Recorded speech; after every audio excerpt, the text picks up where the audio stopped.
이번 시간에는 우리 모듈 연결을 위한 인터페이스 기능 식별에 대해서 같이 한번 살펴보도록 하겠습니다.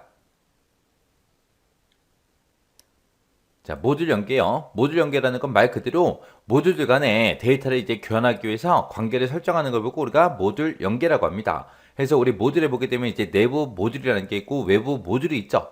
얘네들끼리 혹은 내부 모듈들 간에 데이터를 교환하기 위해서 그 관계를 설정하는 거, 그걸 보고 우리가 모듈 연계라고 그렇게 불러요.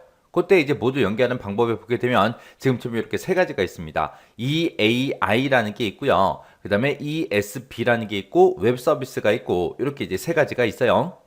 자, 요 EAI에서 A가 어플리케이션이에요. 어플리케이션.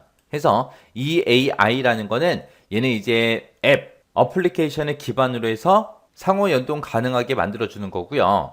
그 다음에 ESB의 S가 서비스예요. 서비스. 해서 얘는 이제 서비스를 중심으로 통합을 진행하는 걸 보고 ESB라고 합니다.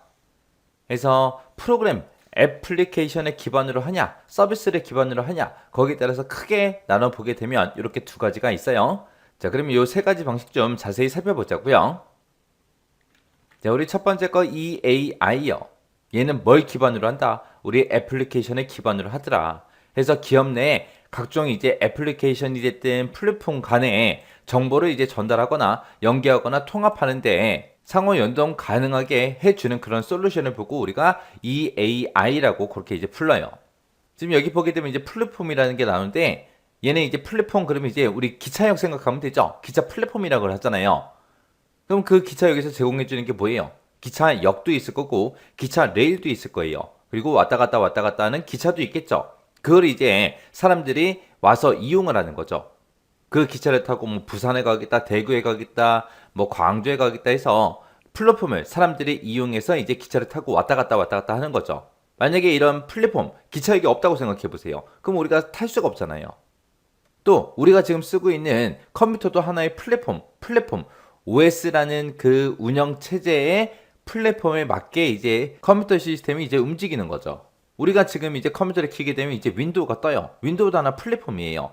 그래서 우리 컴퓨터에 들어있는 윈도우 말고요. 운영체제 말고 다른 여러 가지 프로그램들이 있을 거 아니에요. 뭐 게임하는 프로그램도 있을 거고 지금처럼 뭐 공부하는 프로그램도 있을 거고요. 그리고 TV를 본다거나 메신저를 한다거나 SNS를 한다거나 해서 여러 가지 이제 프로그램들이 있는데 그런 프로그램들이 다 뭐를 기반으로 해서 움직인다? 우리 윈도우 기반 하에 그런 프로그램들이 전부 다 이제 실행이 되잖아요. 그래서 그 윈도우도 하나의 플랫폼이에요.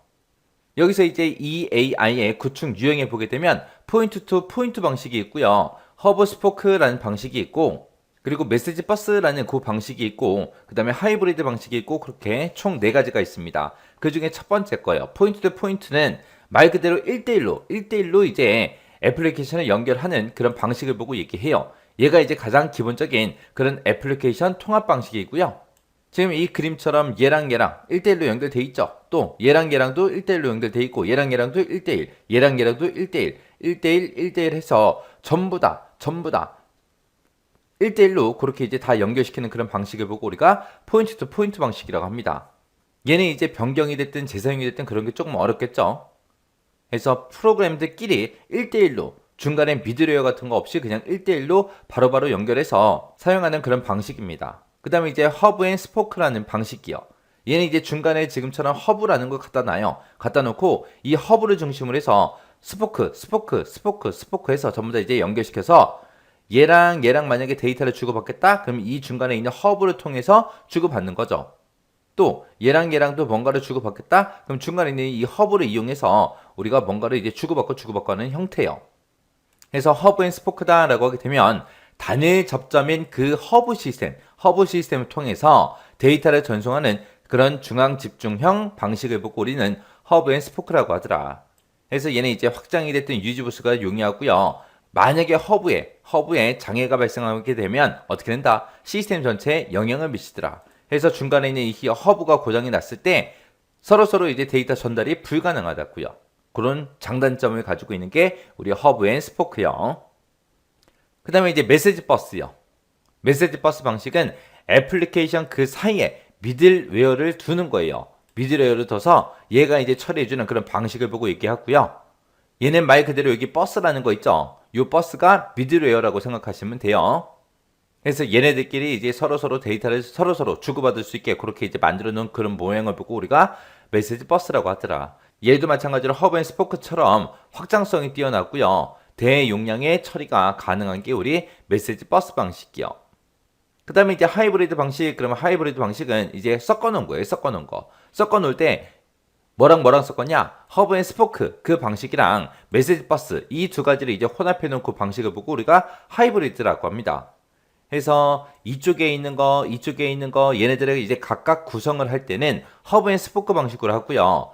그리고 이 그룹이랑 서로 연결할 때는 이제 우리 메시지 버스 방식을 이용하는 거예요.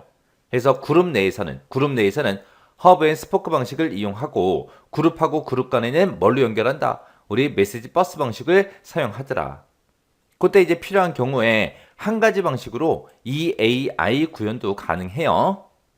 이 방식을 이용해서 우리 데이터 병목 현상을 최소화할 수 있는 게 우리 하이브리드 방식이요. 그래서 이렇게 네 가지 유형을 봤을 때 가장 좋은 게 우리 하이브리드죠. 하이브리드. 그래서 얘도 이제 표 형태로 생겼기 때문에 이런 그림이 됐든 아니면 기능 같은 것들을 적어 놓고 이게 어떤 유형에 관한 설명이냐 써라. 그런 식으로 이제 문제가 나올 수 있겠죠. 그래서 각 유형별로 특징 정확하게 여러분들이 기억하고 계셔야 돼요.